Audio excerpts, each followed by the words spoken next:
greatest irony of all.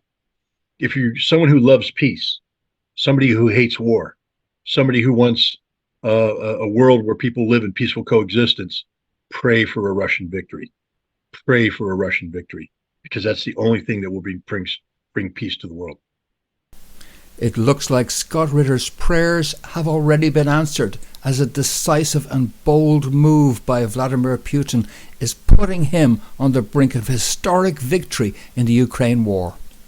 Two huge breakthroughs around Bakhmut in southeast Ukraine have now put Russian forces on the brink of taking tens of thousands of Ukrainian troops and their equipment and getting them permanently out of the battlefield.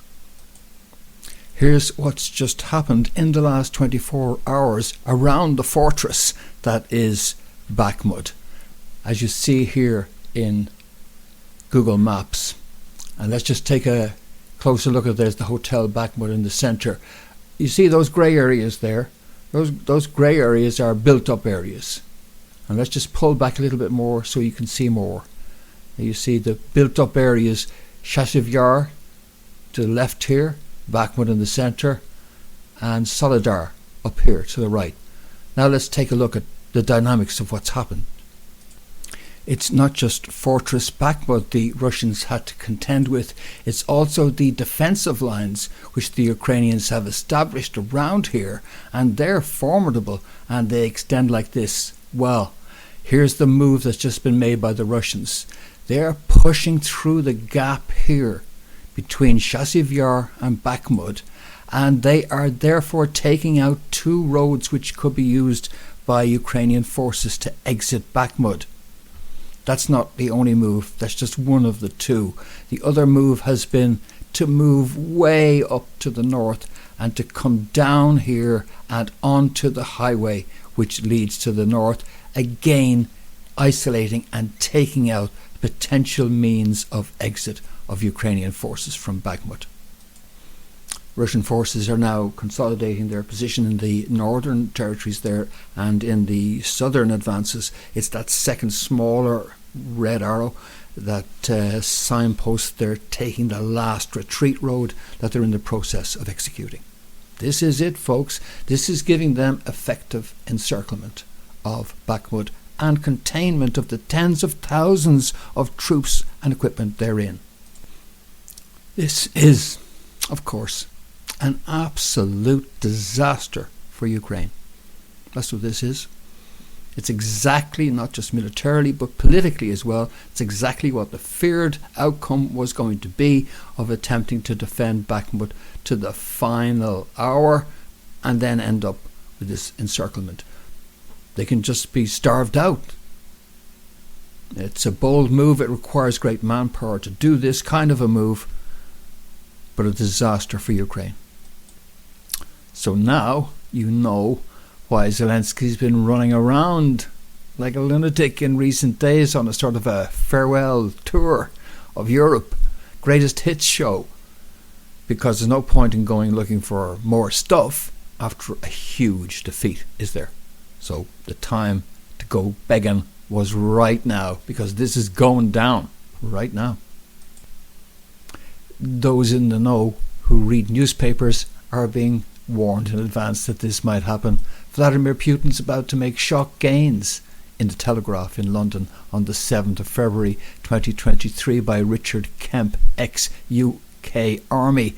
And of course it's going to be shock gains, because the propaganda has all been about how well Ukraine's doing. And so it's going to be shock gain, as if nobody saw this coming. As if nobody saw this coming. And speaking of huge, giant defensive structures, the EU just held a summit, and beforehand Hungary was saying, fences protect you, Europe, Orban says, ahead of EU migration summit. Well, hey, he got his wishes. EU looks to tighten borders over migration concerns. I just need to make a couple of corrections to that story there. It says EU looks to tighten borders. No, not really. They're not interested in tightening borders. They're interested in talking about tightening borders. That's the most important thing to do, to talk about it. We all know that. You just talk and do nothing. Yeah. However, despite all that, they're putting on the right kind of sounds. Here's the issue, though. If we just take a look at what the actual reality is in Fortress Europe, in terms of how much they actually have.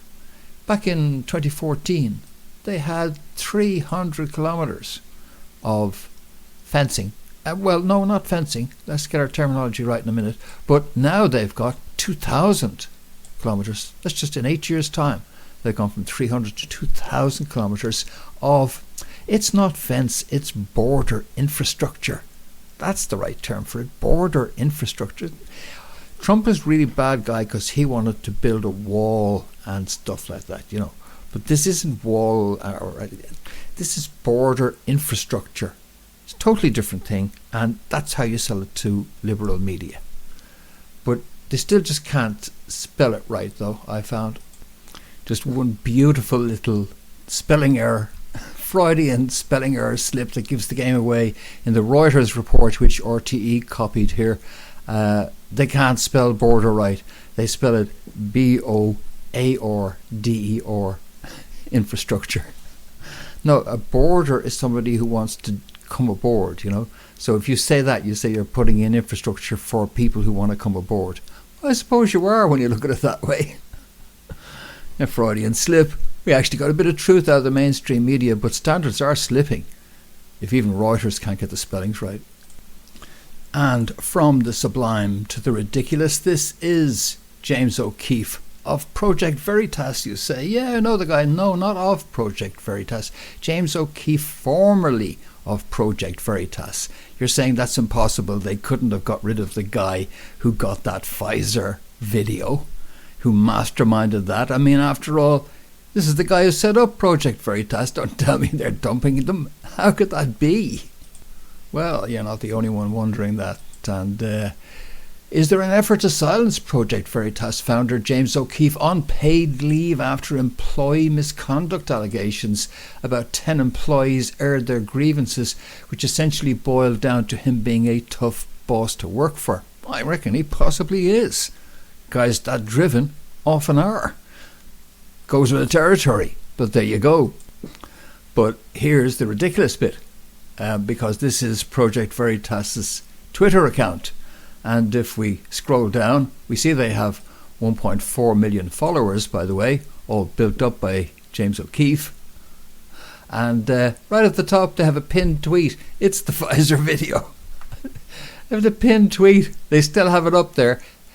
They're getting rid of the guy. Showdown meeting, as I said, I hope, today to see whether they go through and fire him. So we'll find out by the time this video hits, you'll know. But they actually still have his video up there.